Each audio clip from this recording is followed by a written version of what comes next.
ജോയിൻസിലെല്ലാം വേദനയാണോ ശരീരത്തിൽ? പ്രധാനമായിട്ടും മുട്ടുവേദന, നടുവേദന, ഷോൾഡർ പെയിൻ, ആംഗിൾ ജോയിൻറ്റിൽ വേദന, തേയ്മാനം കൊണ്ടുള്ള വേദനകൾ, അതുപോലെ തന്നെ നീർക്കെട്ട്, മുട്ടൊക്കെ ഇങ്ങനെ വീങ്ങി വീർത്തിരിക്കുന്ന അവസ്ഥകൾ, പലപ്പോഴും ചില സ്പോർട്സ് ഇഞ്ചുറീസ് കാരണം സംഭവിക്കുന്നവയും. എന്താണ് ഇതിനൊക്കെ ചെയ്യുക? സാധാരണ നമ്മൾ മെഡിസിൻ എടുക്കാറുണ്ട്, ട്രീറ്റ്മെൻറ്റുകളൊക്കെ ചെയ്യാറുണ്ട്.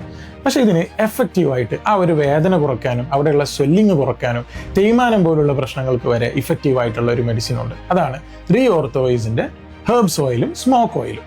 വളരെ ഇഫക്റ്റീവാണ്, തീർത്തും നാച്ചുറലാണ്, ആയുർവേദിക് ആയിട്ടുള്ള ഒരു പ്രൊഡക്റ്റ് കൂടിയാണ്. അപ്പോൾ ഈ ഒരു പ്രൊഡക്റ്റ് നിങ്ങൾക്ക് ലഭിക്കണമെങ്കിൽ ഒരു ഡോക്ടറുടെ കൺസൾട്ടേഷനോട് കൂടി തന്നെ നിങ്ങൾക്ക് ഇത് ഓർഡർ ചെയ്യാൻ സാധിക്കുന്നതാണ്. താഴെ കൊടുത്ത നമ്പറിൽ ഇപ്പോൾ തന്നെ വാട്സപ്പ് ചെയ്യും.